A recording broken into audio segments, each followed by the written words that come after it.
拥有血肉再生的我，被鬼异上肉猪啃食了3年，经过长时间的折磨，我的这副身躯也已到达极限。为了不死的那么憋屈，我决定让诡异也感受到痛苦。还剩55滴，水缸便会被彻底装满，也差不多了。你在找我吗？还有20滴，没劲，一点反应都没有。这味道是真不错，不过可惜啊，你终究是快撑不下去了。就你现在的情况，我还能吃几天呢？这么久过去，还真是跟你有感情了。如果不是遇到你，我可能还不知道这个世界上竟然有人拥有着再生能力。其实叶葵也不知道自己为什么有再生能力，因为他穿越过来的时候就已经被挂起来了。装满了。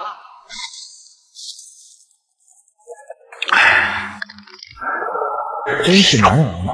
诡异低声呢喃一句，便转过身，朝着棺材走了过去。那个被剥了皮、活埋的杂种，没错，我说的是你。这么久都是一副半死不活的样子，今天受什么刺激了？最近温柔的对待你，不过是想要让你多活几天，但这不是你这种骷髅胆敢挑战我的原因。见叶葵沉默，诡异冷哼一声，他看了一眼手上还略带温热的皮肉，不舍得丢在了地上。没皮的杂种。这头肉猪，你知道我是谁吗？敢这么跟我说话？6年前，一常事务管理局倾尽半局之力，都未能将7级的阴官包皮者给清除。虽然重伤未愈，但也不是一般人能辱骂的。像以前那样乖乖被我吃掉不好吗？非要给自己找不自在。他是在笑吗？就在阴官包皮者愣神之际，叶葵用尽全身的力气，朝着阴官包皮者的一侧狠狠压了过去，将嵌入他肩胛骨的尖钩使出重3年的时间，叶葵等的就是那侵入血液内的尖钩腐朽。而现在，叶葵身上渗出的血液已然被阴官包皮者给吸收。2年6个月08天前，你多喝了15滴血，将在原地半克。1年10个月07天前，你吃完后没有控制住食欲，贪嘴，呆呆站了长达5克。这样的事情在这3年里一共发生了320次。虽然你吃的越来越多，但我还是终于确定，你每天能够摄入的血肉都是有限的。最关键的是，你一旦心情不好或是生气，就喜欢在我的身上做文章。你每一次从我身上撕扯皮肉，都会使嵌入我身体内的尖钩发生微妙的变化。我确实小瞧了你，竟然让你摸清楚了我的状况。但如今你已经虚弱至极，等到你体内的血液流干，我照样能恢复行动。你笑什么？你吃了老子整整3年，老子当然也要尝尝你的滋味。就在叶葵咬掉阴官包皮者的一块肉里，双方因为叶葵吃掉的不仅仅是块肉，其中还包含有一股属于阴官包皮者的精虫。等一下，我求求你等一下。我知道你很急，但你先别急。求求你放过我，只要你愿意放过我，什么都可以答应你，我可以成为你的奴隶，一切都听你的命令。对了，你快停下，我想起来了，我可以告诉你，我当时抓住你不是巧合，有人专门把你送到我这里来的。只要你停下，我就可以告诉你究竟是怎么回事，还能成为你的契约鬼，帮你报仇。你话可真多。随着叶葵的不断吞噬，阴官包皮者也只剩下最后一块肉，而肉块似乎是恢复了一些行动能力，急速飞向那漆黑如墨的棺材。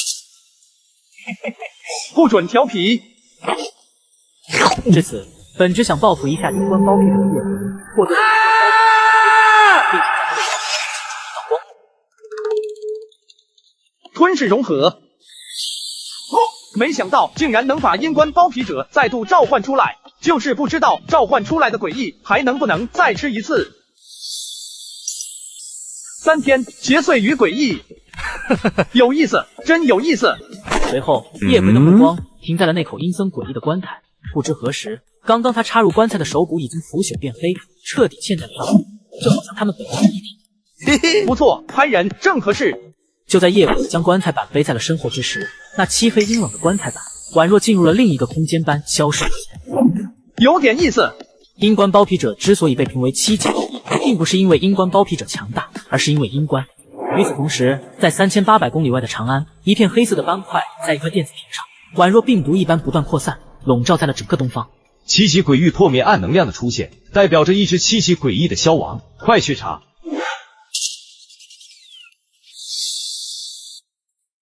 只是开了一道门，就被传入了一个诡异的地方，而一同被传进来的还有我面前的几人。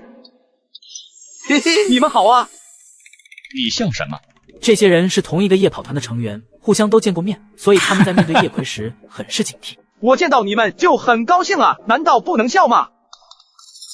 你们不用害怕，我也是突然来到这里的。咱们现在需要弄明白这一切到底是怎么回事。你们听说过诡异吗？诡异？其实咱们听到过的那些吓人的诡异故事都不是虚构，这个世界真的有诡异存在，只要有诡异存在的地方，就有鬼域。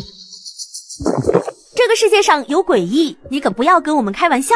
楚楚，我没开玩笑，我知道这些的原因，是因为我曾经亲身经历过诡异的存在。你经历过，所以你的意思是，咱们现在就在鬼域当中？对，咱们突然出现的这片地方，以及周围的状况，说明这里就是鬼域。那咱们要怎么出去啊？据我所知，从鬼域里离开只有2个办法，一个就是消灭了形成鬼域的诡异，鬼域自然破碎；另一个就是找到鬼域中的漏洞，趁机逃出去。电视剧里不是说诡异的出现就是因为有执念，因为执念他们才不愿意离开这个世界的。我觉得其实对于诡异来说，他们也很可怜，所以肯定不止这2种办法。楚楚，你先别说了，诡异真的能被消灭吗？能，但是咱们不行。华夏有着一个特殊的机构，专门清除诡异，他们有着一个独特的称呼，叫做天官。天官？如果那个女孩信息正确的话，我之前待了3年的那个房间，恐怕就是一个鬼域。不过我怎么会在离开一个鬼域后，又出现在了另一个鬼域中呢？还有这个看似柔弱的女孩，知道的未免太多了。不过不管什么关，现在恐怕都来不及了，所以现在咱们只有第2种办法了，对吗？现在看来是这样的，对于这个鬼域，我有一点猜想。刚才大家都说好像听到了什么声音，我在进入鬼域时也好像听到了声音，所以我感觉咱们可以从声音入手。没错，我们几个都听到了声音。我觉得既然跟声音有关，那就代表着很有可能这只诡异可以沟通。徐柔也只经历过一次诡异事件，见得不多，我还是认定刚才我说的那一点，想要从鬼域离开，不应该只有那2种方式，咱们可以尝试一下跟他接触，消除他的执念，说不定咱们就可以离开了。我觉得楚楚说的有道理，我现在又听到那个声音了，好像他在叫我的名字，很亲切。我在这里，你别怕，我们……天空中突然响起了咀嚼声后，紧接着这到底是怎么回事？吴中就这么死了，现在咱们应该怎么办？现在能够确定的是，鬼域的特性就是跟声音有关，但是只回应一次的话，根本没有办法分析出问题所在。你是说我们还要继续回应那个声音吗？那是在送死啊！不一定是送死。对，我理解徐柔了，他不是那个意思。你们有没有想过，诡异这么厉害，能够轻松的杀死吴中，但是却一直没有对咱们动手，是什么原因？因为这一只诡异真的能够沟通，它并没有咱们想的那么邪恶，而是咱们的回应出了问题，错误的回答惹怒了诡异，他才杀掉了吴中。只要咱们能找到正确的回应方式，跟诡异沟通，不要让他生气，消除执念，他就会放咱们出去。就算你说的是对的，那下一个应该让谁来回应呢？我们不想怀疑你的身份，所以为了证明你自己，一会如果有声音响起，最好就是你第一个回应。对，就由你来回应最合适。我是真听不到你们说的那什么声音。你想干什么？行了，如果你们都不愿意的话，那就让我来吧。元清。就在众人感动之时，叶葵来到了边元清等人身旁，他抽出胸后的武器，直接朝着徐柔拍了下去。杀人了！你干什么？你到底是谁？鬼域怎么没有反应？你什么意思？难不成你认为诡异是徐柔？你到底在干什么？咱们这里面只有徐柔经历过鬼域，你这个疯子是想害死我们吗？楚楚，怎么回事？我是摔倒了吗？他是经历过鬼域没错，但是谁告诉你们他从鬼域里出来了？不对劲，小怪物的味道也太过于寡淡了，鬼域也没破开。你究竟是谁？是不是徐柔口中的那个天官？我不是什么天官，我说过，我跟你们一样，是莫名其妙才出现在这里的。那你是怎么发现徐柔她有问题的？他的目的太明显，一心想要让你们回应声音。就是有点可惜，他好像不是这个鬼域的主人。那你也不能动手杀人啊！徐柔刚才的表现，正是说明诡异是能交流的。你一下子把他杀死，断绝了咱们沟通的渠道，根本就没有考虑过后果。我干掉一只排除了隐患却被同情的女人，骂了一顿，甚至还说诡异可怜需要保护，于是我把她也给排除了。难道赵楚楚跟诡异也有关系？他倒是跟诡异没什么关系，徐柔跟诡异有关，是坏，而赵楚楚情况更严重，是蠢又坏。你真是疯了不成？你到底要干什么？赵楚楚就是多说了2句，他又没有做什么，你怎么能动手杀他？蠢货还真多。现在谁还有意见？这里是鬼域，不是游乐园，你们最好长点脑子。现在你们把知道的情况全部告诉我。说完，叶葵就朝着前方的烂尾楼走去。其他人虽然很猛，但还是跟了上去，并且讲述了在传送至鬼域之前的一些事，说他们今天只是在边缘青的组织下夜跑锻炼身体的。在此之前，我们还真是没有发现出徐柔的异样。只见烂尾楼的空地上遍布着干涸的血渍，以及散落一地扭曲残缺的尸块。这怎么会这样？我想起来了，这里好像是叫什么国际世界城，好像5年前关于这栋烂尾楼还出了一个不小的新闻。我也想起来了，当时国际世界城项目所宣传的就是让每个人都能买得起房子，所以房价不高，因此开发商回款也比较慢。结果因为一次意外导致资金链断裂，只能暂停楼盘修建的进度。但是当时买房子的一大群人根本就没有搞清楚状况，就开始维权，导致最后开发商老板舆论缠身，其他项目也只能搁置，回款彻底停滞。但即便如此，开发商老板最后还是选择直面困难，跟维权的几个代表见面协商。谁知道当时来的几个代表情绪崩溃，抱着开发商老板就从楼顶跳了下去。可惜了这个负责的开发商老板当时就不应该心软。不对啊，虽然最后都是跳楼，但我记得当时根据新闻的报道，是因为开发商在楼盘封顶以后，拿走监管账户的钱以后，直接选择了烂尾，并且那个老板用同样的套路签了好几个楼盘的钱之后，大家才开始维权的。新闻上的报道根本就不对，我跟那个开发商老板认识，知道其中的内情。那好吧，照你们所说，最终的结果都是跳楼坠亡，那这些尸块又是怎么回事？就不清楚了，可能是鬼域形成以后发生的事情。我觉得楚楚最开始的判断可能还真的没有什么问题，这一片鬼域大概率就是这王代表们执念形成的，他们也是可怜人，咱们应该回应的是他们才对。声音这一点我还是认同的，我觉得咱们想要从鬼域里出去。还没等边缘青说完话，用手扒拉着尸块。当时来烂尾楼谈判的维权代表一共有几个人？这种事情新闻上也没报道啊。6个人，这里只有5具尸体。所以当时的情况是，建筑开发商的老总在气急败坏之下，想要分尸杀掉6个维权的代表泄愤，却在最后一个人身上出了纰漏，导致最后一个人在绝望中抱着建筑开发商老总从楼上跳下去了，是吗？你在说什么？我刚刚不是说得很清楚了吗？那几个维权的代表，他们也只是可怜人，哪怕被欺负成那样，死后却连变为诡异的资格都没有，反而是一个房地产开发商的老总，哪怕死后还有着强烈的不甘，化作了诡异。你说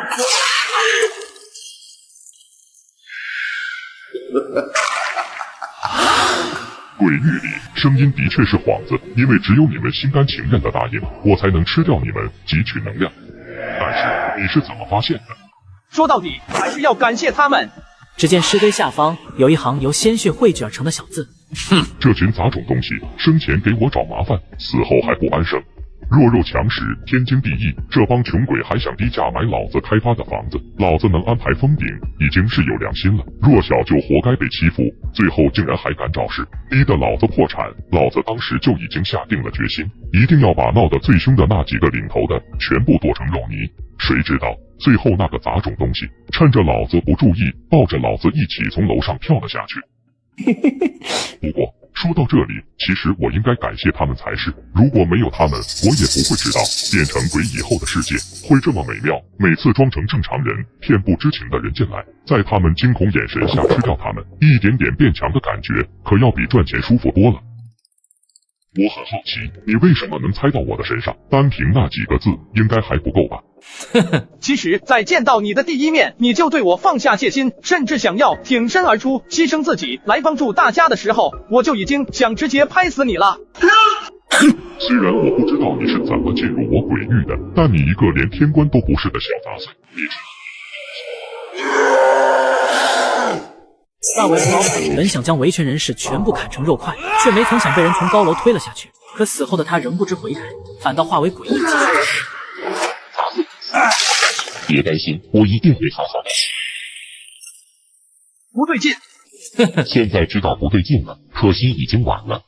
真的不对劲，你怎么会这么弱？死到临头还自尽，没见识的废物东西！我告诉你，在鬼域里我就是无所不能的。到底是哪里出了问题？难道说外面的鬼就只有这点实力吗？你到底是个什么玩意儿？我倒要看看你脑袋掉了以后很粗的，给我长一个出来。你这棺材板确实有点意思，不过在你手上真是暴殄天物了，只有在我这才能发挥它真正的作用。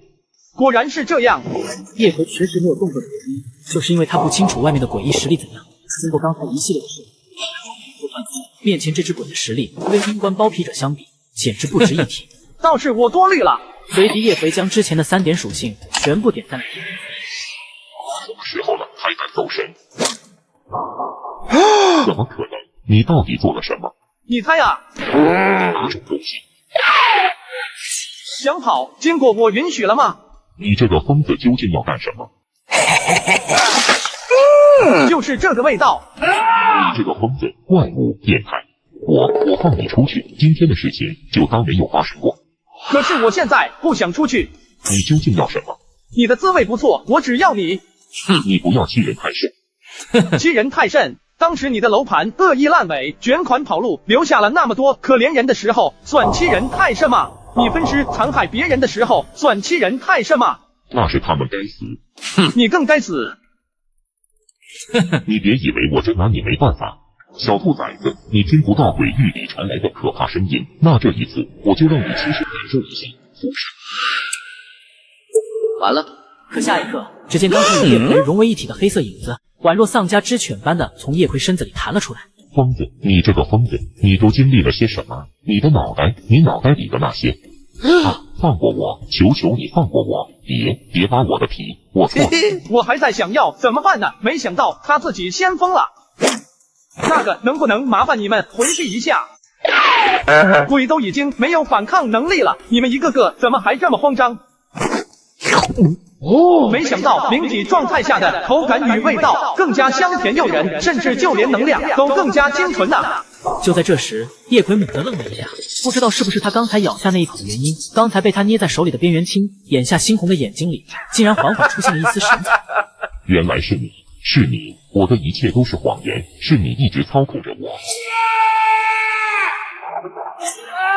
说的什么东西，我怎么都听不懂。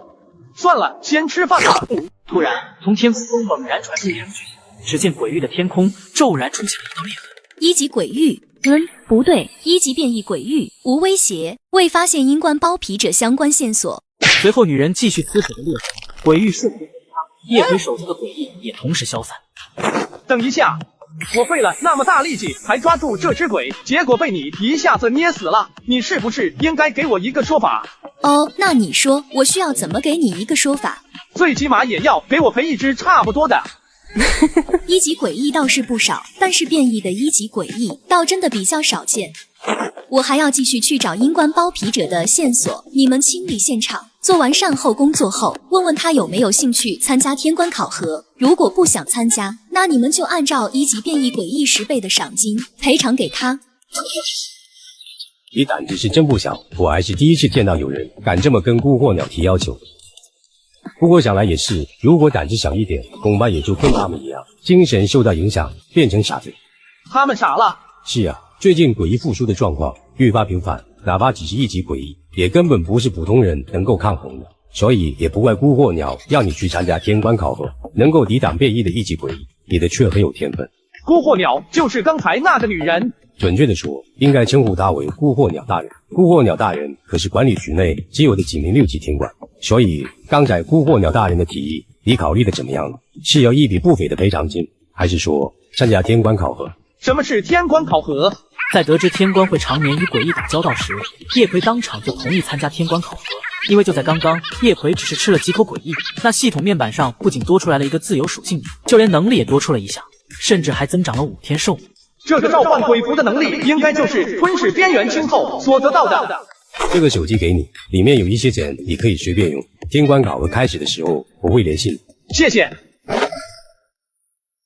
最开始监控到这里，可能会有阴关剥皮者的线索，才派了咱们出来，结果只是一个1级鬼。叶葵在离开烂尾楼后，便碰到了一条美食街，吃饱喝足就找了一家旅馆住下。整整3年不眠不休，今天终于可以睡个好觉了。来人为了富贵长存，于是和诡异约定，在自己女儿成年的时候，将其献给对方作为贡品。但没曾想，临近大祭之日，自己的女儿却莫名死了。楚楚他们那么一大群人出去，疯的疯，死的死，就活了他一个，凭什么？你他妈疯了不成？谁让你来的？被踢至重伤的杀手看着叶葵手上的伤口，竟以肉眼可见的速度开始愈合，立马慌了神。怪物，会是谁呢？你真是个废物，这点小事都办不好。不是我办不好，而是他根本就不是人，他是怪物，你们懂吗？他是怪物。做不到就做不到，我养你这么久，是让你在这里给我编故事找借口的吗？赵总，我真的没有编故事，我当时砍伤了他，但那家伙的伤口能自动愈合。我再给你一次机会，你如果不能把那个杂碎给我带回来，那我就要了你的脑袋。赵总，这是什么怪物？害怕一个不知名的小杂碎就不怕我了是吗？丽仙娘娘大驾，弟子在此叩信，大祭之日定将祭品献上。老赵，咱们收养赵楚楚这么久，就为了这一次大祭，结果他莫名其妙死了，这可咋办？赵楚楚的死因，局子里传出的消息一直语言不详，遮掩作假的痕迹很明显，说明他遇到的事情没有那么简单。而能从这种事情里安然无恙的活下来，说明那个杂碎的命数肯定不一般，丽仙娘娘肯定会喜欢的。只不过我现在怕的是澎湖打草惊蛇，让那个小杂碎跑了。其实我一开始以为你们只是想要给自己女儿报仇的。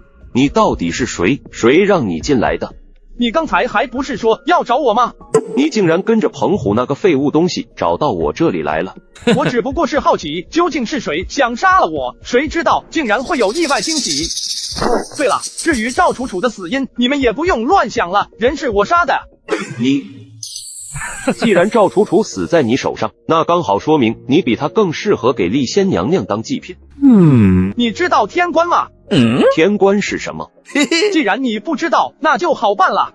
所以这粒仙就是邪祟嘛。对叶葵来说，面前这粒仙所散发出来的味道，虽与诡异不同，但却同样香甜。大胆，竟敢对丽仙娘娘不敬！霎时间，房间变得暗沉下来，叶葵有什么东西靠近。丽仙娘娘的威势不是你能想象的，真是个不自量力找死的蠢货。真是个脑残，是嫌自己死得不够快吗？喜欢吃是吧？那就给我好好吃。叶葵直接扯断嘴的手，并用另一只手朝着巨人的嘴巴看去，那手臂中参差不齐断裂的骨骼当场刺穿了巨人的嘴巴。你到底是什么东西？你不是说我是你那个什么丽仙娘娘的祭品吗？小蚯蚓，往哪跑？你的脑袋还真硬啊！在来的路上，叶葵已将余下的一点属性加在了体质上面，17点的体质改变可不是一星期。你身上这么硬，想找个好下口的地方还真不容易。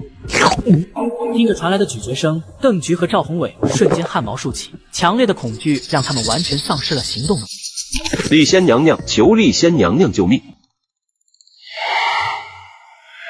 丽仙娘娘，丽仙娘娘救命！丽仙娘娘是他，就是他杀了六爷，他还破坏了我给你精心准备的祭品，你要为六爷报仇啊！是你活吞了小六，他想吃我，当然就要有被吃的准备。你这小子倒是有趣。给你一个侍奉我的机会，跪下为仆，奉我为主，我留你一命，保你荣华富贵。丽仙娘娘，你不能这样，她插嘴。丽仙娘娘饶命！小子，我的提议你觉得怎么样？叶葵能够清楚地感受到，原本只是木质雕像的长蛇，眼下竟然已经生出了血肉。这一切都在说明，面前这条借助雕像降临的邪祟，比他想象乃至于刚才感受到的还要可怕。莫要害怕，只要你愿意乖乖跪下，当娘娘的仆人，娘娘还是很仁慈的。怎么办？好想吃掉它啊！你怎么回事？此时叶葵的浑身颤抖，因为他实在是太馋了，甚至他都做好了召唤阴官包皮者的准备。最终他张开嘴，在长蛇的蛇躯上痴迷的深深舔了一口。你在干什么？邪祟本想依靠雕像降临后干掉男人，却殊不知男人的第一反应竟是生气。你刚刚是在舔我吗？实在抱歉，我忍不住了。这是阴官。当年阴官包皮者一场事务完成，许多实力不同的大邪祟、大补新人都提新人，也认识到了阴官包皮者的强大。你手上的东西是哪来的？你说这个，这是我顺手捡的。那棺材里的东西呢？你是说那个剥人皮的杂碎东西吗？当然是被我吃了。吃了，阴官包皮者被你吃了。吃个东西，你这么惊讶干什么？就跟吃它差不多啊。不过说起来，还是棺材里的那个杂碎味道好一点。吃阴官包皮者跟吃掉巨人一样轻松，那他得有多恐怖啊！见情况不对的丽仙没有丝毫的迟疑，直接选择了，而雕像却保留了丽仙离开时恐惧的模样。还好我跑得及时。丽仙逃跑时，在雕像里留下了一条别灵，本想观察叶葵的动向，却没曾想对方竟直接朝着雕像下嘴了，竟然以吞食邪祟诡异为乐，难道他就不怕天官吗？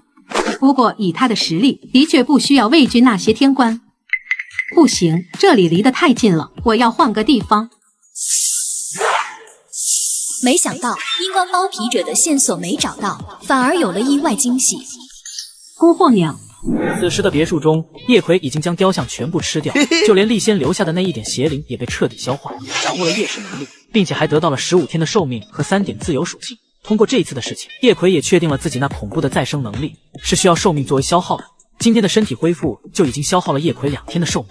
那丽仙似乎是误会了什么，管他的，我正说打不过他呢。看来你比我想象中的好像还要不一般啊。阴官似乎是感受到了叶葵的注视，轻轻的颤抖了一下，但叶葵却是装作没看到。你准备去哪里？蛇鳞，难道是丽仙的？蛇鳞上没有什么香甜的滋味，于是叶葵放弃了长长的想法，收起了鳞片。一家人嘛，就应该整整齐齐的。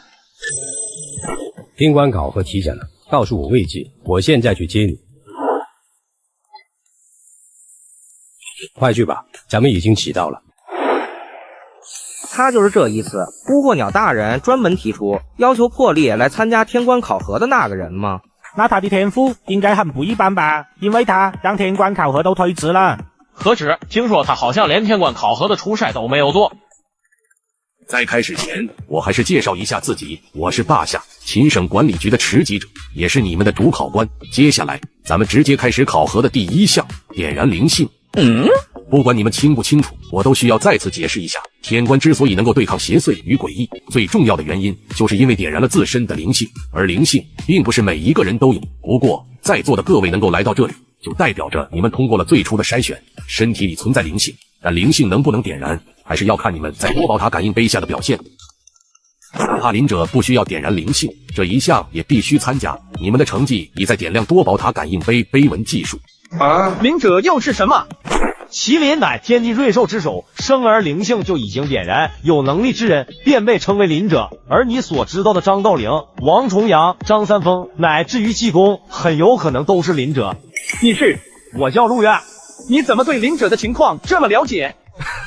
什么都不知道就敢来，不错不错，我很欣赏你。这就是我为什么知道的原因。所以你就是灵者？没错，虽然我们灵者生来就已经点燃了灵性，但多宝塔感应碑是一件4级封印物，能让坐在它下方的人感受到大绝望、大恐怖，对我们的成长同样有好处。总而言之，就是能够点亮多宝塔感应碑的碑文越多，说明天赋越高。这些消息来参加天官考核的人都知道吗？当然不知道，这些都是我爹告诉我的，属于比较机密的消息。那你就这么说出来，不会有事吗？能有什么事？哪怕有事，还有我爹替我顶着，我怕什么？你别这么看着我，你比我厉害多了，好吧？你有着孤火鸟大人的推荐，直接就能来参加考核，我就只恨我爹不争气，不如孤火鸟大人厉害。那我觉得你爹还要更努力一点才行啊。我也这么觉得，我爹不努力，我怎么能过得上好日子？男人故意让封印物将自己拉进诡异幻想，为的只是证明自己不是死。坚持的越久，获得的好处越大，希望他好运吧。不要过来啊！不错，点燃灵性，亮五字，风系能力。哦，我通过了，哈哈哈！我竟然通过了！不错吗？还是跟我一样的自然能力。下一个是萧敬年。救命！没能点燃灵性，下去吧。终于到我了。身为陆月，在失去意识的瞬间，他身上便猛地燃起了火焰。随着时间的流逝，他的神情在恐惧与惊悚中不断变换着，最终点亮了148字。不错，成绩超过了前面的所有人，没给你爸丢人。嘿嘿，怎么样，哥们帅不帅？厉害厉害！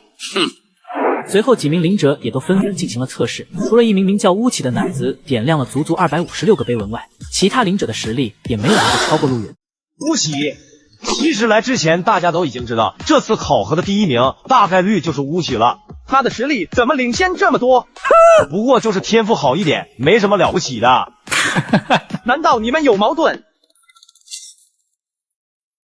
对了，一直在说点亮碑文，但这感应碑究竟有多少个碑文，我还不清楚呢。而在这一项测试里，点亮碑文最多的人又是谁？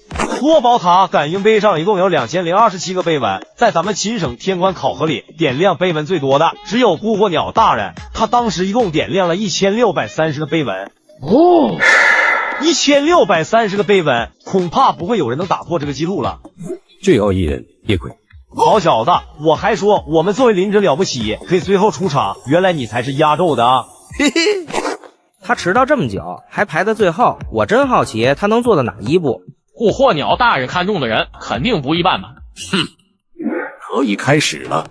接触感应碑的瞬间，叶奎便清晰地感受到了一抹阴沉的气息，朝着他冲了过来。但下一刻，气息在他额头前猛然停了下来，不敢前进半步。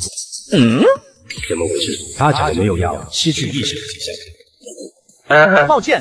见状，叶奎赶忙放开了对前方那抹阴沉气息的锁定。那气息犹豫了一番后，小心翼翼地没入了叶奎的眉心。站在悬崖边上的叶奎突然脚踏落空，然而面对这令人惊魂丧魄、悚惧绝望的一幕，叶奎却丝毫没有情绪波动。原来是这样。多宝塔感应碑就是让参加考核的人们感受生死，从而在命悬一线之际点燃自身灵性。不过可惜的是，叶奎并不害怕，直到现在他还保持着自己的思维与理智。而石碑似乎也察觉到了断裂的悬崖没有给叶奎带来影响，于是画面骤然一变，叶奎已经出现在了一间昏暗的地下室内，一把手枪正直直地抵着他的额头。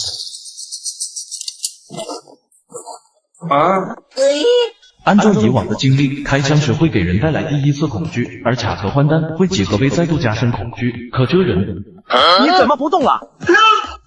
这玩意真的能打死人吗？叶奎一边嘟囔着，一边将枪管直接塞进了自己嘴里。感应碑似乎空气，这一次的环境更为逼真，甚至四周都已经有了阴气存在。早来啊，早来这一套，谁困啊？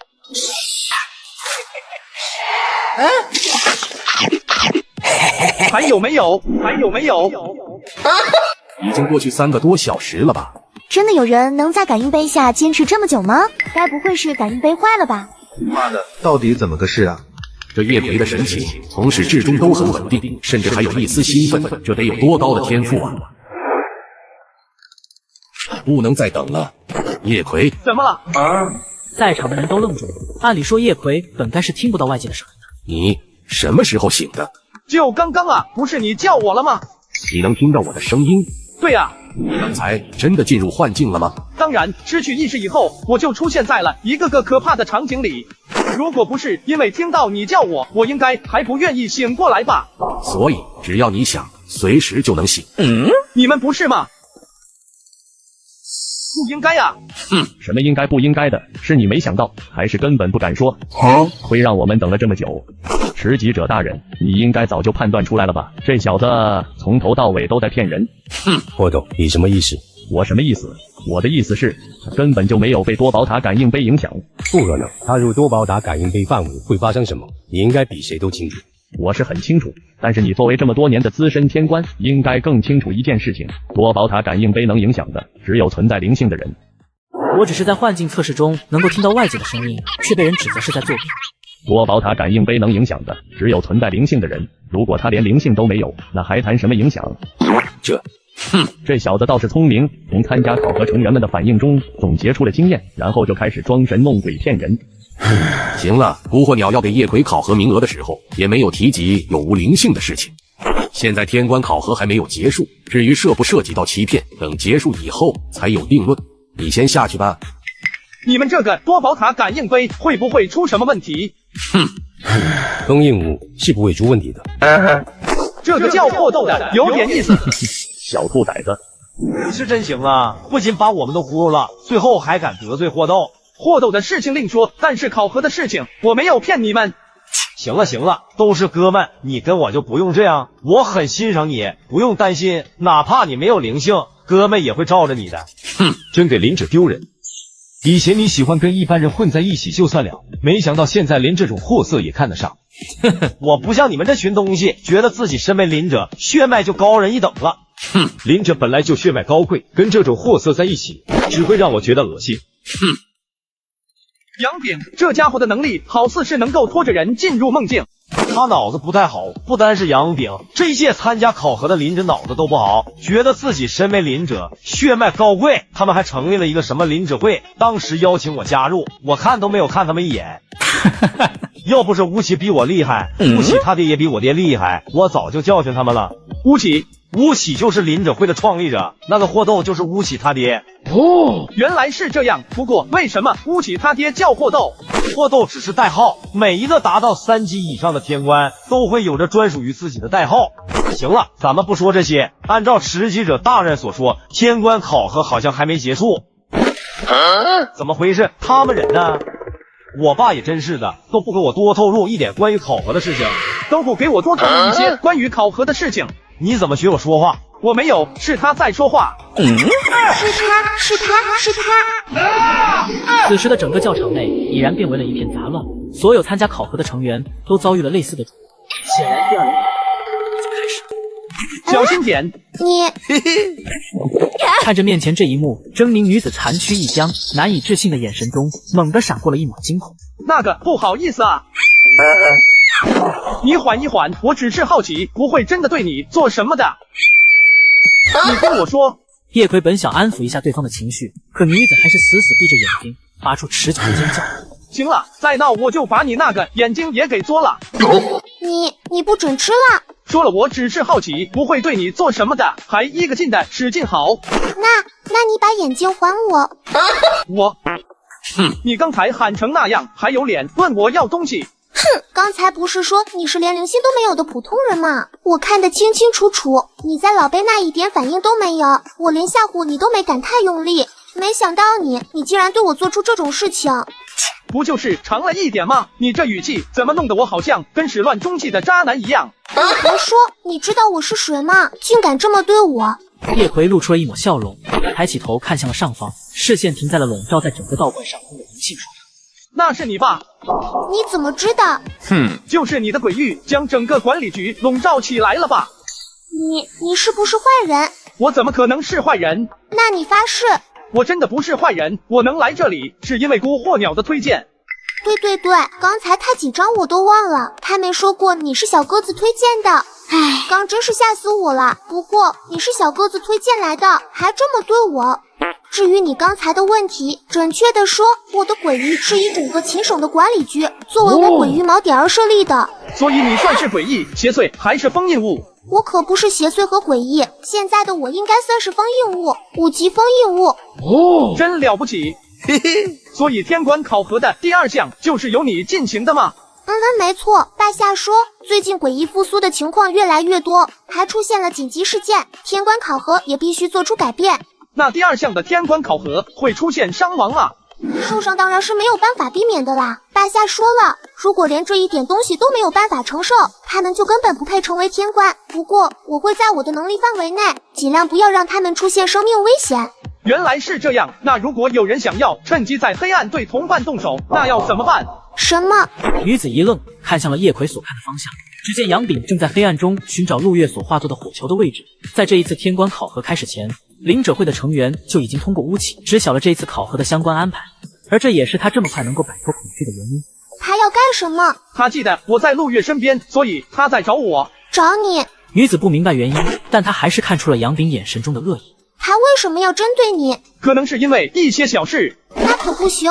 虽然巴夏没说过出现这种情况应该怎么办，但你放心，我不会让他伤害你的。不，我的意思是，既然没说过要怎么办，那就真太好了。男人在黑暗的考场中四处寻找我的位置，欲对我图谋不轨，却殊不知他的一举一动我都看得清清楚楚。你看是不是他想要图谋不轨的？既然我都发现了，肯定是要保护自己。为了保护自己，我要先动手，是很合理的一件事情。你说是不是？你说的好像有点道理。那肯定有道理呀。那你注意安全。那我先去忙，等考核结束再找你玩。一个连灵性也没有的低种人，也敢对吴哥的父亲指手画脚。算了，没找到那个杂种，就先给你这个不知好歹的家伙一点颜色看看。杨炳随即就发动了自己构筑梦境的能力，前方陆月的身影猛然一颤，即将被拉入梦中。你不是在找我吗？怎么对陆月动手了？怎么可能？这考核还真是越考越回来了。一个连灵性都没有的普通人，能这么快脱离？不回答我就算了。妈的，给老子去死！随即杨炳便在叶葵脑中构建了梦境，但当杨炳睁开眼时，却发现梦境与自己想象的不同。怎么是一片虚无？我就说，怎么可能什么都没有？只见视野中的那口棺材缓缓打开，接着杨炳的双眼突然打开，就这么死在了自己的梦中。你是怎么回事？我也没有用这么大力捏你啊！算了。叶葵，你没事吧？我一直在找你。没事。没事就好。刚才应该就是第2轮考核，谁知道竟然会这么突然？还好你提醒了我一声，我才把那个吓唬人的司马懿一把火烧了个干净。不过你是什么时候清醒的？就刚刚。这次考核好像真的不一样，竟然这么多人都没顶住。杨炳死了。怎么回事？吃疾者，死者是在极度的恐惧刺激下，意识被冲散，导致双眼炸开，瞬间死亡的。不过什么？死者的喉骨有断裂的迹象，应该是临死前被扼住过喉咙。第2轮的考核是有来自窒息的恐惧。霸下盯着杨炳的尸体，似乎在思索着什么。随即他抬起头看向了上方，头顶宛若聚散的银杏树枝干顿时摆动起来，发出阵阵声响，仿佛在诉说着什么。竟然会有灵者在天官考核里被吓死，真不知道是他胆小，还是咱们管理局的培养体系出了问题。知己者，我觉得杨炳的死亡没有那么简单。作为咱们培养出来的灵者，通过不了考核就算了，肯定不至于在恐惧之下丧命。那你觉得是哪里出了问题？我不是早就将第2轮考核的相关内容透露给了他们，怎么还死了？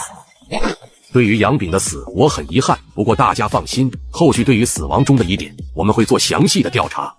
现在我们先公布第2轮的考核成绩，我们先公布第1名吧。只见银杏树开始摇摆起来，随后一片精致的银杏叶在众人目不转睛的视线中缓缓飘落。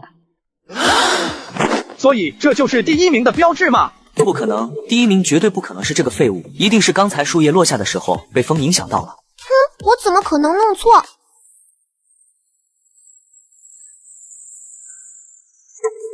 不可能！哼！真是年纪大了，受不了你们这些年轻人的惊吓。虽然不知道你是怎么做到的，但考核成绩不会骗人。第2轮考核的榜首是你，叶葵。爸，那考核第1的奖励。闭嘴！一点小事，哭哭啼啼像什么样子？这个废物第1轮的考核都没有成绩，他拿什么给你竞争天官考核的第1？霍斗！持级者大人，实在抱歉，我是担心被别有用心之人混进咱们天官，造成不好的影响。灵性测试后，我本以为自己没有灵性，却没曾想在我离开片刻后，测试灵力的风直接破裂，甚至还点亮了全部碑文。要知道，曾经最厉害的天才也才点亮了1000多个。我的天，怎么全部亮了？还好只是灵性减弱导致的碑面裂开，应该一段时间就能恢复。叶葵，刚刚你是最后一个测试，告诉我你在多宝塔感应碑下到底发生了什么？倒也没发生什么，当时我被拉进幻境后，迟迟没有被吓到，然后他好像有点生气，就幻化出来许多诡异。然后呢？然后我就把那些诡异全都给弄死了，也不是全部，还剩了2、3只吧。听到你叫我以后，我就醒过来了。亮碑文2027字，甚至逼得感应碑灵性耗尽，险些断裂。他怎么可能做到这种地步？说不定是其他人。我可以确定是叶葵做的。叶葵，你的天赋我已经不知道应该如何评判了。哥们，你这让我还怎么跟你做朋友啊？对不起，我记得你刚才唧唧歪歪个没完，怎么现在不跟我哥们比成绩了？对了，还有你爹，你俩怎么都不说话了？是不喜欢说话吗？行了，又不是你考核成绩第1，这么得意干什么？我哥们第1，我还不能得意了。你这般天赋的年轻人，也真是让我长了见识。如今诡异复苏愈发频繁，有你这样的年轻人出现，无疑是一件好事。还好孤火鸟推荐了你来。不说那些了，第1轮考核出现了失误，是我们的问题。对了，你点燃灵性觉醒的能力是什么？我的能力。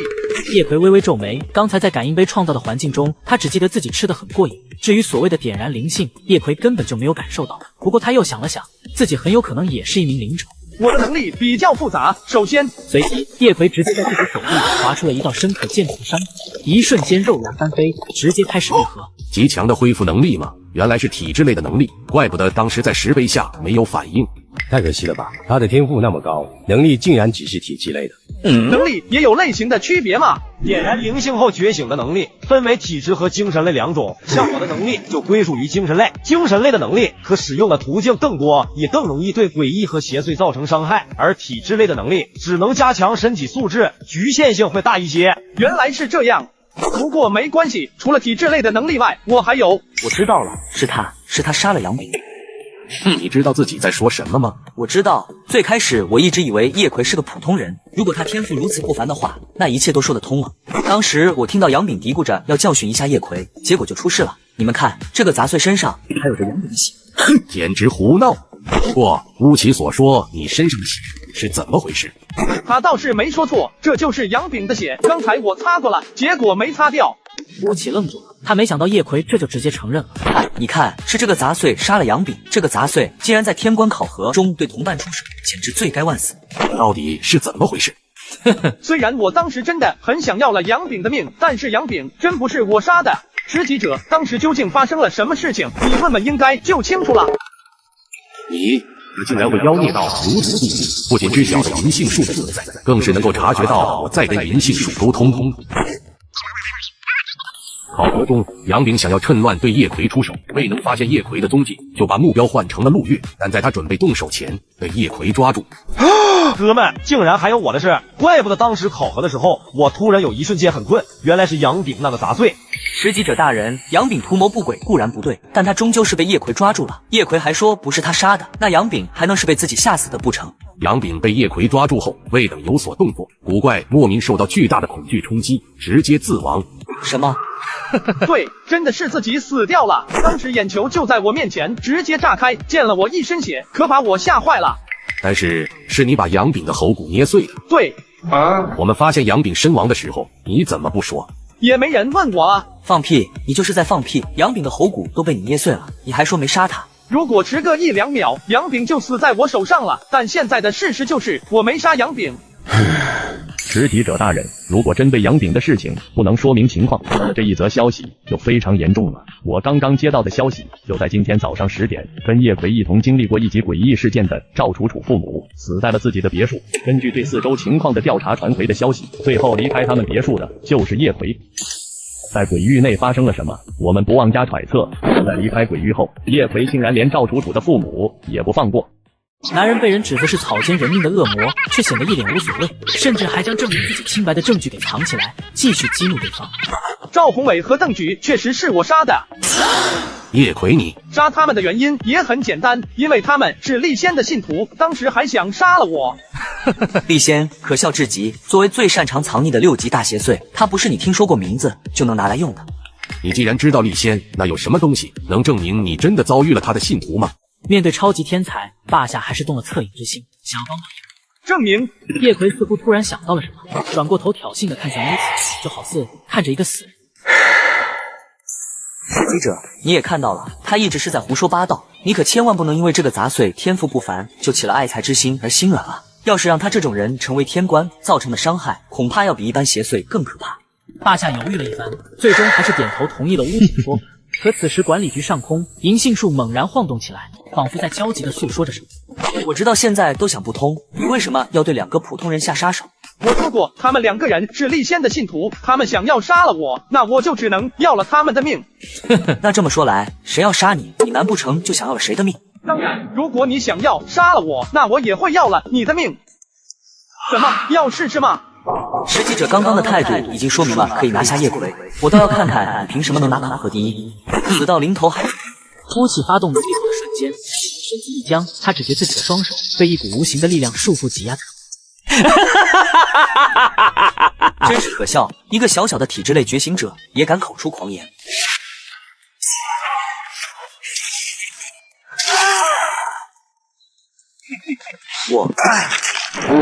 不想死的话，就给我放开乌起。好的。不要。乌起，是你让我放下他的。杂碎东西，我要扒了你的皮。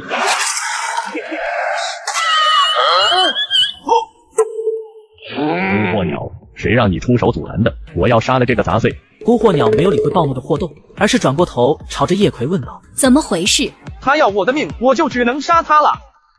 有什么问题吗？孤火鸟的话不单让霍斗愣住，就连教场内的其他人都猛然错愕，他们根本没有想到从孤火鸟口中听到如此回答。他在天官考核现场当着诸多天官的面动手杀了我儿子，不单是我儿子，天官考核中死的另一名成员也跟他有关系，他还动手杀了2名无辜的普通人，像这种残忍嗜杀之辈就应该直接处死，而你还推荐了这种人来参加天官考核，也逃脱不了责任。怎么回事？他说的那个杨炳又不是我杀的，至于那2个所谓的无辜者，我说过他们不是普通人，而是厉仙的信徒，当时还想用我当祭品，杀人者人恒杀之。有什么问题吗？你是准备把这个杂碎袒护到底了吗？捕获鸟，如果说乌起和杨炳的事情是因为他们率先出手引得叶葵反击，无奈之下能够理解，但叶葵杀害普通人确实不争的事实，并且乌起出手的原因也是于此。我知道你想帮助叶葵，但是一些东西是不能挑战的。他不是说了那2个不是普通人，而是厉仙的信徒吗？可是这都是叶葵的一面之词，你也知道，厉仙谨慎胆小，最会保密，甚至都已经有了信徒的大邪祟。厉仙已经躲过了管理局多少年的追捕，他不可能莫名出现。厉仙想要联系信徒，必须在方圆1000里以内，而我发现他的时候就在城外不远。不过厉仙保命的确有一手，就这样都被他跑了。好香啊！这可是6级大邪祟啊！看来你的实力又有精进了。这证据够不够？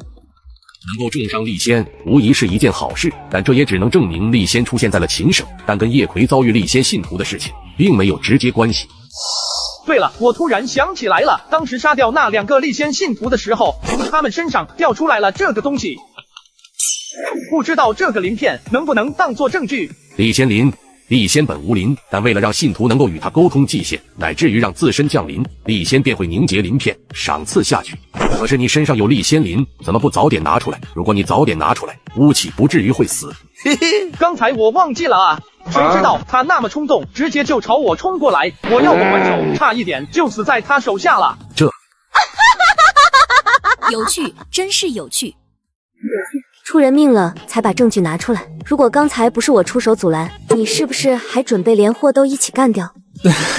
我怎么可能做出那种事情？我是真忘了鳞片的存在。再说了，霍斗可是3级以上的高等级天官，我可不是他的对手。哪种东西？别以为我不知道你心里怎么想的。直击者，这是哪种故意的？他是故意找借口要杀死乌起的。你不能冤枉好人啊！是你儿子先动手想杀我的，并且是你让我松手的，怎么能怪在我身上？如果可以，霍斗愿意付出一切，直接将叶葵撕成碎片，但由于他根本没有机会。你给我等着！持戟者，他威胁我。霍斗，突遭变故的心我很理解，但是我觉得你现在最需要的是冷静一下，先给你放几天假，回去休息几天吧。哼。哥们，你想干什么？霍斗可是4级天官。你想什么呢？我只是担心霍斗会想不开罢了。好，那就好。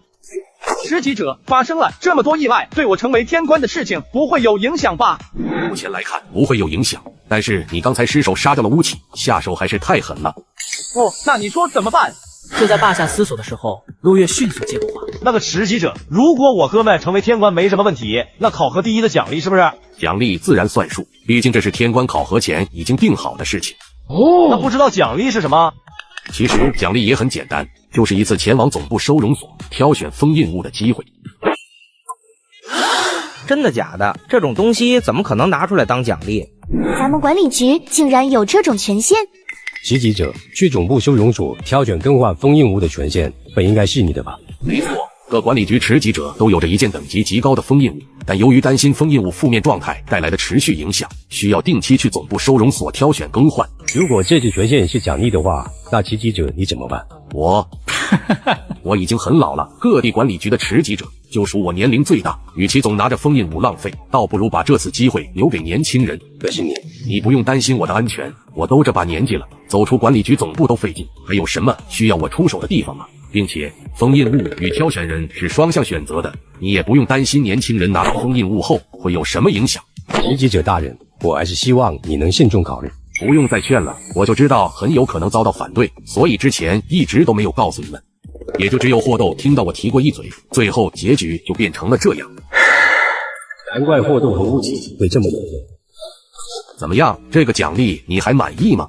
满意，我非常满意。虽然直到现在叶葵对封印物都不是很了解，但通过银杏树和多宝塔感应碑，叶葵却也能够感受到封印物的不足之处。最关键的是，叶葵在多宝塔感应碑幻境中大肆吞噬诡异后，虽没能得到新的能力与属性点，但他的寿命却足足增加了2个月。你满意就好，毕竟这个条件在华夏所有管理局里，只有我愿意拿它出来当做奖励。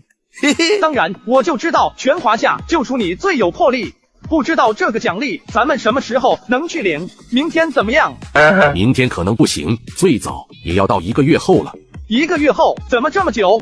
因为1个月后我才能进京述职挑选封印物，刚好借着这1个月的期限，我要额外对你进行1个月的考核。我不是都已经通过了天官考核吗？你是通过了天官考核，但是鉴于你在天官考核中的表现，我的考核你还没有通过。只要这1个月的考核结束，你就能够成为正式天官。其实根本没有1个月后才能进京述职的说法，只是因为霸下怕这个妖孽不还真是心急吃不了热豆腐啊！吃什么？没什么，1个月就1个月。听你们的意思是，叶葵是这一次天官考核的第一？刚才说了那么多次，你一直都不知道吗？我没注意，甚至我都没想到他能获得什么好成绩。那你为什么要出手救他？你们不觉得他很有趣吗？你们一直说叶葵天赋不凡，究竟有多不凡？多宝塔感应碑，你当时点亮了1630个碑文，而叶葵点亮了全部2027个，并且还硬生生把多宝塔感应碑震裂了。有趣，真是有趣。没想到当初小小的鬼域里，竟然会给我带来这么大的惊喜。就是希望你的成就将来也能赶得上我一仙的躯干。管理局应该有大用，就留给你们秦省管理局。既然已经给叶葵加上了1个月的考核期，那么对于他失手杀死巫启的事情，就不要再追究了。你小子实力不凡就算了，竟然能抱上这么一条大粗腿！6级大邪祟的残躯，哪怕只有1/10，就足以让华夏所有的管理局打破头争抢。而孤火鸟就为了不让你受到那不知有没有的惩罚，居然就把立仙的残躯全部拿了出来。我真是牙痒痒。最可恨的是，我爹哪怕再努力，恐怕这辈子都做不到这一切。真是个好儿子啊！霸下随即便取消了后续可能对叶葵的惩戒，并对余下的人交代了一些注意事项，叫他们明早8点在教场集合后，会根据他们点燃灵性的能力分在相应的部门。刚才我看过了，咱们2个人的宿舍都刚好分在了一起。以现在的状况来看，明天分配完部门，恐怕就要出队了。就是你刚才在持旗者面前嘚个没完，让你爹我一个人挨。叶葵不用等我，我晚上不回来睡了。小树，快出来，我来找你玩了。算你有点良心。告诉你，你应该好好感谢我，要不是我，小鸽子根本就回不来。哦，孤火鸟是你叫回来的？那当然，你大晚上的叫我出来，肯定不是单纯陪我玩这么简单。我真是找你玩。当然，另外还有一件小事。你要干什么？想问我要吃的可不行啊。不是要吃的，你能告诉我那个货斗住在哪里吗？你有趣，果然被我猜中了。我就说没那么简单，你肯定不会轻易的放过货斗。你晚上不睡觉的吗？睡觉？我成为天官那一天起，就再也没有睡着过了。小鸽子好不容易回来一趟，肯定要陪我说说话啊，哪像你，晚上一看就不是来找我玩的。你不是想从公孙必恶口中得到货斗的下落吗？怎么不说话了？公孙必恶是谁？我的名字好听吧？是小鸽子给我起的。所以你准备怎么杀货斗？既然已经被他知道了，藏也藏不住的。我有一些小小的准备。你的底牌应该就是白天透露出的那抹阴沉气息吧？不得不说，那道气息确实不一般。虽然没有完全出现，但是那一缕气息，甚至都让我感受到了危险。杀个货斗，绰绰有余。连孤火鸟都感受到了危险，看来阴关包皮者的实力比我最开始想的还要夸张。虽然我不知道你究竟从哪得到的这个能力，但是我觉得要对货斗出手的话，你恐怕用不了这个底牌了。为什么？你不会以为霸下和其他的天官都是傻子吧？要不然你觉得霸下为什么要给你加上1个月的天官考核期？只要你散发出的那种气息达到一定限值，甚至都会被管理局总部检测到。虽然我不知道你的底牌究竟到了什么地步，但被总部检测到，确实一定会出现状况。好不容易遇到了你这么有趣的人，我可不想眼睁睁看着你送死。原来他是专门在这里等我的啊！怎么，现在还想对货斗动手吗？我应该不是4级天官的对手吧？你天赋不俗，各项能力都极为不凡，如果给你一段时间，货斗肯定不是你的对手。但现在的你不行。那你看看你方不方便？货斗应该不是你的对手吧？你知道要请一名6级大天官出手要付出多大的代价吗？更不要说还是对同为管理局天官的同伴出手。既然你这么想要货斗的命，我倒是可以附赠给你一个消息。由于货斗离开的时候，想要报仇的心表现得太过明显，霸下担心他会做出一些不理智的事情，也算是为了保护你，他遏制了货斗的一些灵性。也就是说，现在的货斗没有4级天官的实力了吗？实不存一。但是，即便他被遏制了灵性，也不是你能抗衡的。货斗是一名有着召唤能力的天官，他那些狗的能力可没有降低多少。不用底牌的话，你准备怎么动手呢？召唤物啊！所以你现在要做的就是先好好成长。更何况霸下不是答应你让你去总部收容所挑选封印物吗？要是你拿到了合适的封印物，恐怕1个月后货斗就已经不再是你的对手了。我知道了，知道了就好。孤火鸟满意颔首。其实他今天出现在这里的目的，就是劝说叶葵不要做出太过于冲动的事情。我还是想要知道一下货斗现在在哪。知道以后我也能离那远一点，免得出意外。那你倒是不用担心，霸下在遏制了货斗的灵性以后，已经让他回家休息了。他家就在这时，公孙必恶突然接过话，把货斗家的位置告知了叶葵。离得还挺远，这样的话我就可以放心了。那个我想先休息了，倒是麻烦你大晚上还在苦口婆心的劝我。哼，还有我。都感谢。好啦，你不用担心啦，他应该是不会出去了。小鸽子，他不是说不去了吗？想去就去吧。可是那不是去送死吗？想死谁能拦得住？就是可惜，好不容易才能出现这么个天赋不凡、有趣的人。都是一群杂种，吴起明明就是那个杂种，故意杀的还视而不见，竟然还封住我的灵性。叶葵，你等着，我一定会一点点把你的皮扒下来，来告慰我儿。倒也不用等，我这不是来了吗？叶葵，在考场中，我将阴关的儿子干掉，为了以绝后患，我便主动找上了门。小杂种，我真的感谢，让我在想扒掉你皮的时候自己送上门。在与霍斗召唤出的烈鬼搏斗时，叶葵便意识到霍斗的武器被霸下遏制的比他想象中的还要严重。小杂碎，你要干什么？封印物，没想到啊，你身上居然还藏着一件封印物，难不成这看起来品级不高的封印物就是你来找我的礼物？这件狗出现的位置飘忽不定，还真是难缠，只能提前预判猎犬出现的位置。就在猎犬消失时，霍斗更冷静，因为就在刚才那一瞬，他感受到了自己体内已经被遏制的灵性猛然消散了一缕，这代表着叶葵刚才咬的那一口是直接将诡异猎犬的灵性给吞食了下去。怎么可能？怎么可能有人能够吃掉诡异？哼，不管你究竟是怎么回事，老子都要让你死！一拳鬼符，你点燃灵性觉醒的能力不是体质类的吗？丁，召唤一拳与召唤鬼符同属一系能力，是否融合？请注意，融合所需寿命4个月。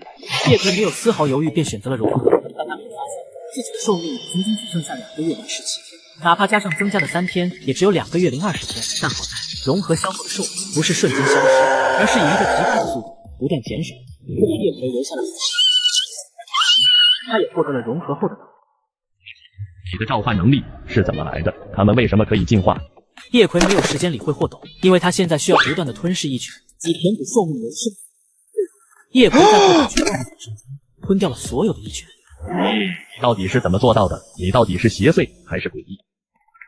求求你，只要你愿意告诉我，你到底是怎么做到这一切的，我死都愿意。我自杀，我愿意自杀。只要你告诉我答案，我绝不让你惹上一点麻烦。面前的一切已经彻底冲破了霍斗的心理防线，眼下的他只想知道鬼仆为什么能进化，叶葵为什么能吞噬诡异。长眼哦！奶奶的，只剩1天的寿命，这下好玩了。虽说寿命只剩1天，但吞噬10余只异犬后，却给叶葵带来了7个自由属性。你干什么去了？怎么累成这样？早上锻炼了一下。真的假的？鉴于大家都已经成为了天官，所以这一次集会的目的就是根据大家的特长，将大家分配到相应的部门。现在也是时候给大家介绍一下异常事务管理局的部门构成。管理局一共分为4个大部门，其中有负责后勤和行政安排的书部，负责诡异事件善后以及神秘学相关的补部，还有负责治疗伤员的医部和负责执行与清理异常事件的警部。有可能在将大家去向安排妥当后，就直接会开始执行任务。执行者，咱们能不能加快进度？以我的天赋，应该是去直面诡异的几步，对不对？没想到叶葵这么有正义感。执行者，救人一命胜造7级浮屠，要不然是这样，你直接把任务告诉我，我现在就出发。哥们，我知道你厉害，但是咱真没必要这么着急。哪怕你想要好好表现，也不在乎这一时半会的啊。最起码要等实习者把安排合话说完吧。我着急呀，更在乎这一时半会耽误了时间，可是要死人的。我知道可能会死人，但是你放心，刚才持旗者大人不说了吗？外面还有不少天官在执行任务。可是死的是，反正持旗者大人，你快点安排吧。看到这一幕，霸下无奈的摇了摇头，但还是加快了会场的进度，直接公布了大家的去向名单。可念到最后一个时，叶葵却愣住。叶葵1部，1部，持旗者，你是不是弄错了什么？我的能力好像跟疗伤治愈什么的没什么关系啊。没有弄错，你的去向暂且就是1部。霸下之所以将叶葵安排在1部，是怕叶葵在几部直面诡异时会出现什么变故，而1部一般都是在处理完诡异事件后才出场，可以减少一些意外。再者就是霸下能更好观察叶葵。霸下想再说些什么，突然收到霍斗去世的消息。去看看。与我作对的天官队友可干的，却被法医判定为死于自杀。自杀，4级天官会自杀。持级者，我推测是由于昨天巫体的死亡带给了霍斗太大的打击，再加上他的灵性被压制，这一切导致了霍斗情绪的变化。回到家中便开始发泄，但最终他的情绪未能得到缓解，崩溃之下操控着一拳咬掉了自己的头颅。我还有着另一个猜测，是有实力远超过霍斗的邪祟或者诡异，在霍斗根本来不及反抗的情况下，直接咬掉了霍斗的脑袋。我们管理局的管控系统可能已经出现了漏洞，毕竟当时鹰冠剥皮者消亡时，察觉到的也只有鹰冠剥皮者的气息。管控系统确实有可能出现了漏洞，这我会跟总部那边反映的。不过诡异和邪祟应该也不会在我和孤火鸟的眼皮下犯事。对了，你对霍斗死因的判断是什么？首先肯定要排除邪祟跟诡异，剩下的当然就只剩自杀了啊。罢了，那就暂时将霍斗以自杀归档。不过说来也奇怪，最近死的这3人都与叶葵有过冲突，这叶葵倒真像个灾星，谁跟他有仇，谁就莫名其妙的死。还真是巧的。又是巧了吗？持笔者，你当时说关于叶葵去向，关于给伊布那边打招呼的事情，坏了。此时的教场内，各个部门的天官都已经将分配给自己队伍的成员小胖子，跟我走了，你爹给我打过招呼，让我好好照顾你。遗习书，你看我哥们一直没人管，咱们小队能不能再加一个？我那个哥们真的加什么人？分配的名单都是有数的。好啊！我操！尼玛，该不会是把我给忘了吧？这不是要我的命吗？这次说什么也一定得给咱们小队要一个名额。对啊，咱们小队伤亡率低是队长你的功劳，不能因为伤亡率低就一直不给咱们小队补新人。对，这都3年了，咱们小队没来过一个新人，这一次就算绑，咱们也要绑个新人回去。人呢？怎么人都没了？会议结束不应该还有一段时间吗？你是这一次通过天官考核的成员吗？对。没想到啊，没想到竟然还给我升了一个。走走走，跟我走。你们这是？我们是这一次你要加入的天官小队，持级者应该都给你们说过了吧？考核结束后，给你们分配好了加入的队伍，看我们对你多重视，整个小队都来接你了。对对对，没错，他是咱们小队的队长儿属，为了来接你，我们可不容易呢。对了，你是哪个部的？叫什么来着？你是我队长，连这些都不知道吗？我这不是忘了吗？你重新做一下自我介绍，让咱们小队的成员都认识一下。我是叶葵，霸下最后给我分到了，好像是伊布。没想到啊，没想到伊布天官这么罕见的宝贝，竟然也能被我捡到。说完，儿鼠赶紧拉着叶葵离开了教场，直到离开团体阶上。队长，有了伊布新人的加入，咱们现在手上那个棘手的任务，是不是可以再去试试了？对，咱们现在就再过去一趟。我还不相信，有了伊布新人的帮助，这个异常事件咱们处理不了。马上就上场，这我喜欢啊！你们可以给我介绍一下关于你们说的那个棘手异常事件的情况吗？不错不错，刚加入小队就想着怎么完成任务，你的觉悟我很满意。不过这个棘手的异常事件很难用话讲清楚，你去一趟你就知道了。很快，4人便来到了老城区，一片老旧的住宅小区内。邪祟与诡异出现的地方，不是应该隔离开才对吗？这里为什么有一些诡异与邪祟伴随着杀戮与破坏，而另外一些可能就在咱们身边。小张又来了，4楼漏水的问题还没解决吗？还没呢，但是你放心，我们很快就能解决。只见居民楼4楼左户充满了被大火肆虐过的痕迹，散发着浓浓不祥的气息。4楼住的那户人家倒真的是可怜人。队长，4楼那应该是火灾的痕迹吧？他怎么说的是漏水？你一会就知道了。来到4楼后，儿鼠率先推开了左户的那扇房门。哎呀，有客人来了，快请进，快请进。不用了，我们这次来不是跟你叙旧聊天的。你们要干什么？是要留在家里吃饭吗？我今天做了红烧肉，很好吃。你留在这里的时间已经太久，是时候离开了。什么意思？女人下意识看了一眼挂在墙上钟表的时间，随即提防地盯着儿鼠。你想要干什么？你要把果果从我身边带走，对不对？你是不是要把果果从我身边带走？我告诉你，你想都别想，谁要把果果从我身边带走，我就跟谁拼命。说着，女人就冲进厨房拿刀。可就在这时，从卧室内传来一阵啼哭声。果果，别怕，妈妈马上就来了。看到这一幕，儿鼠的耳朵猛然开始摆动起来。下一刻，他赶紧带着其他人离开房间。叶葵最后看到的，女主人浑身冒火从厨房走出的身影。时间越来越快了，如果不是因为队长的能力，咱们都不知道被烧死过多少次了。大致情况就是这样，里面的女主人就是造成这一次诡异事件的主要原因，每一次踏入，鬼域都会重启。楼上发生火灾后，老人的家里每天都有漏水的情况。可奇怪的是，就算水电工上去怎么检查都查不出原因。这一次的鬼域，只有咱们有灵性的人才能看到这扇门，每一次踏进屋内，鬼域都会重启。既然每次到最后都会发生火灾，那队长你没找过那些拥有控火能力的天官吗？找过了，但拥有控火能力的天官根本无法影响房间里的火焰，甚至还会被房间里的火焰伤害到。灰碧方他还是个3级天官，一副自信满满的样子，可结果最后那个碧方在火里被烧得哭爹喊娘。我们还试过直接对女主人出手，但这会加速房间燃烧的进程，女主人更是会直接变成刚才那副狰狞的样子。被火点燃的女主人，我们也消灭过她一次，可很快又会重生，甚至变得更强。对，当时还好我们离门口近，不然就惨了。所以这次有了你这个伊布的成员，我的计划是这样的，这一次我们准备探索一下燃烧后的房间，而你就要用你的能力尽量保证我们的安全，为我们治疗伤势，来延长我们在火焰中生存的时间。那什么，我的能力跟治疗没什么关系。什么？你的能力跟治疗没什么关系？那为什么把你分到伊布的？我也不知道，当时霸下只说把我分到了伊布，后续安排什么的没说，他就匆匆离开了。持级者这不是瞎搞吗？把一个没有医疗能力的天官分到伊布，万一情况紧急，出了意外怎么办？走吧，既然你的能力和医疗没关系，那我们的计划也就没有办法实施了。那个，你们等一下，对于鬼域里的状况，我有几个想法，咱们可以尝试一下。你只进去了一次，就已经有想法了？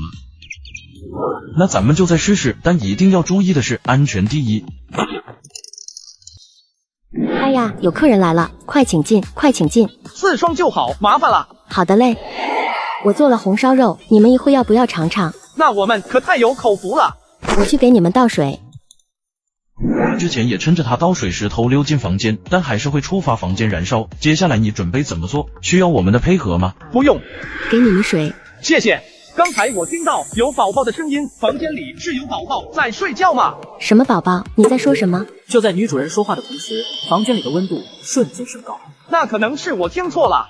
肯定是你听错了。接下来的时间里，叶葵就一直和女主人聊天，没话硬聊。当而水回过神来时，这才发现眼下他们在鬼域里已经足足待了1个小时，远远超过了他们以前在房间里停留的记录。在这途中，他发现女主人总是会在不经意间看向墙上的钟表，并且随着时间流逝，看向钟表的频率也越来越高。就在即将到达5点半时，耳鼠耳朵蓦地发现了异常，拉着几人赶紧。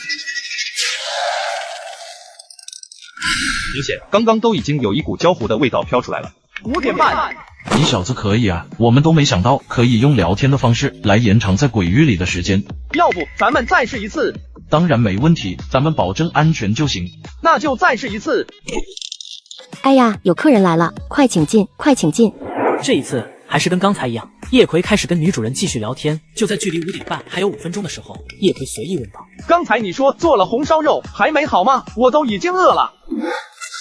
红烧肉马上就好了，再等5分钟吧。5点半他回来以后，咱们就能开饭了。他是谁？这是耳鼠第一次在女主人口中听到关键性其他人的线索。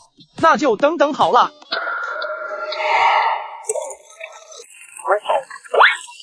来了。刚才你们谁推了我一把吗？你们也感觉到了吗？我也觉得刚才有人推了我一把。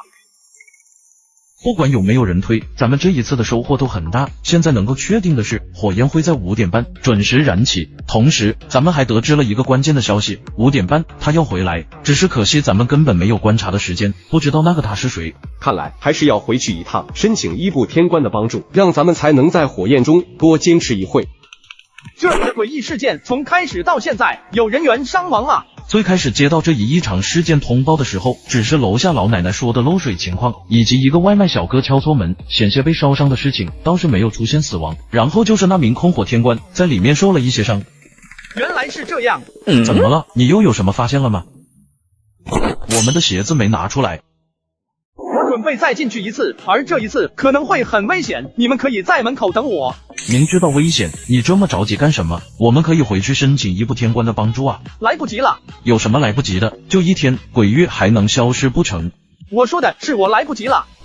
没事，你们可以在门口等我。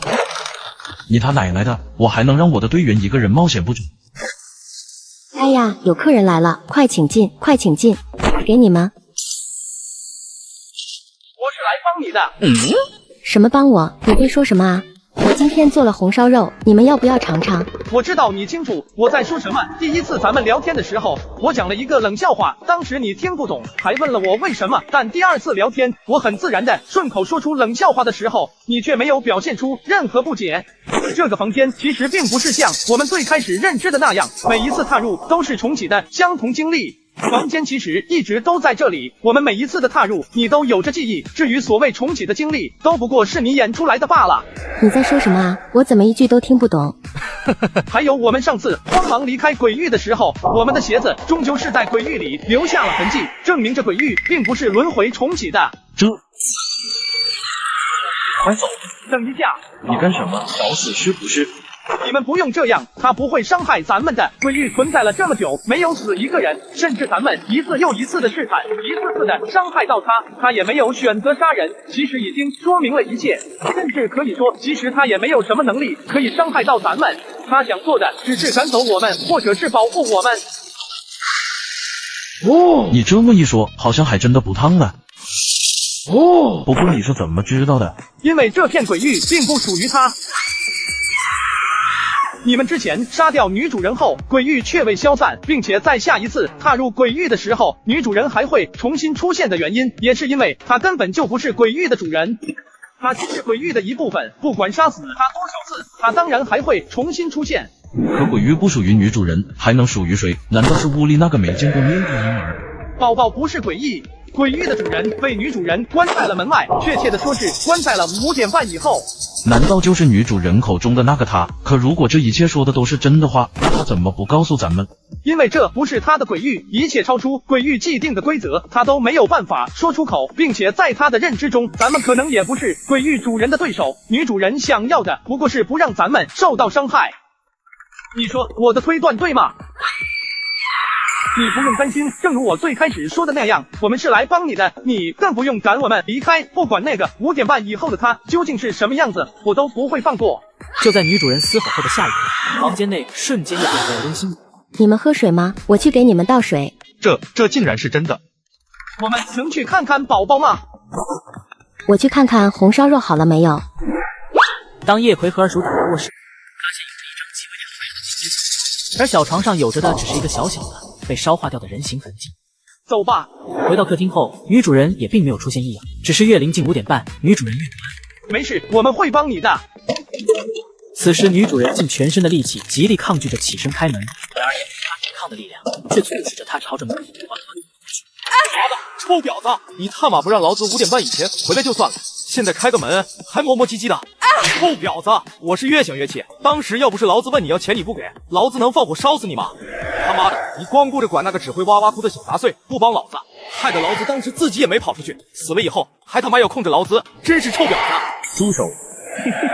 算你开窍了，以前给你说过那么多次，你都不愿意，现在终于知道不着的乐。3级诡异，走，留的青山在，不怕没柴烧。等下一次回来，咱们做足准备再来收拾他。而鼠虽然身为3级天官，但他的能力只是增强听觉，并没有什么战斗能力。他觉得就算加上2名2级天官和1名刚通过考核的预备天官，根本不可能是3级诡异的对手。开饭了！开饭了！不是，你在干什么？封印屋。干你娘！馋了没忍住，着急了。说着，叶葵一把把身上烧焦的皮肉丢进嘴里大嚼了起来。现在外面的人都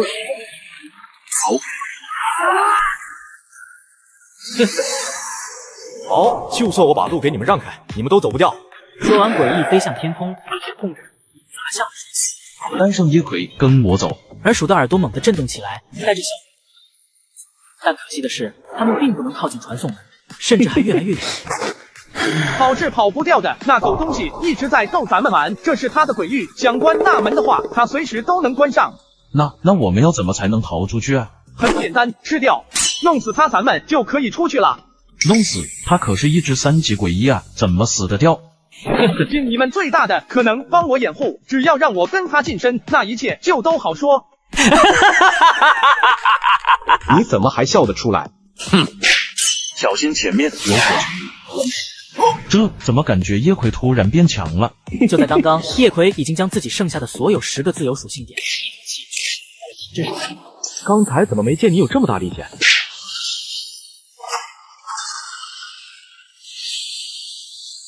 这家伙不怕死吧？呵呵，有意思，真有意思。既然你们喜欢玩火，那我就陪你们慢慢玩。说完，诡异继续加大火力，使得叶葵浑身已没有了1寸完好的皮肤。虽然寿命不多，再生限制，但终究一口气加了10点体质，让他抵抗伤害的能力增强了不少。队长躲我身后，我这荒木盾也撑不了太久，我们只能希望叶葵能处理掉诡异了。叶葵说他要晋升，虽然不知道他到底要干什么，但咱们终究是要做到一次，不能让叶葵拼了命的付出白费。你们一会听我的指挥。好玩，真好玩！看着你们一点点陷入绝望，慢慢被火烧死，真是太有趣了。西北30米，就是现在。车一动，同时也发出一道凌厉的空气刃，朝着二叔所说的位置。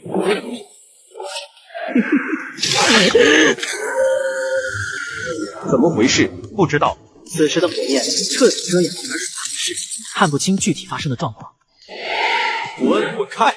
在被叶葵咬了一口后，诡异体内灵性都出现了短暂失控，丧失了化作火焰穿梭的能力，只能不断激发火焰，剧烈挣扎。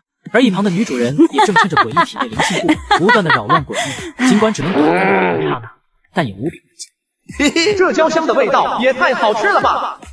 红烧肉没了，这个你好好吃。哼，臭婊子，我死了你也活不了！小心！要死的玩意，一口气用那么多，口感都变了。哼！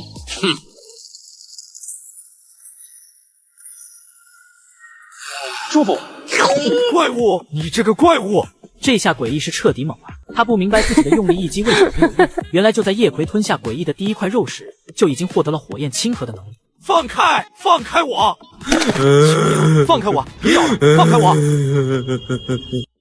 求你了！放开我！别咬了！放开我！我用而另一边的二叔脸上却满是绝望。刚刚的大爆炸加上诡异的咆哮，他们认为叶葵多半是败了。真是不甘心啊！我一直最大的愿望就是保护好自己的队员，可现在我不仅把希望寄托在新加入的队员身上，最后还让他受尽了折磨。我真是最废物的3级天官。队长，你不要这么说，我们都知道你对我们有多用心。成为天官的那一天，我就已经有了迎接死亡的准备。咱们死后，管理局一定会为咱们报仇的，这也算是咱们为清除诡异做出的贡献。但唯独就是对不起叶葵，咱们刚才还在吹嘘咱们小队伤亡率最低，谁知他，嘿，我死也要从那个杂碎身上咬下一块肉。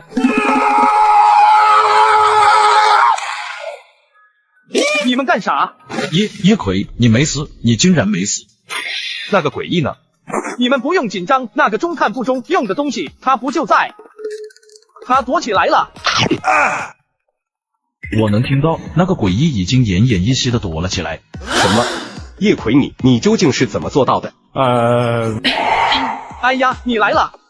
我知道了，能将那只诡异重伤到如此地步，跟叶葵的实力与果决密不可分。但最关键的原因，却还是因为他毕竟是鬼域的一部分，一定能对诡异造成极大的影响。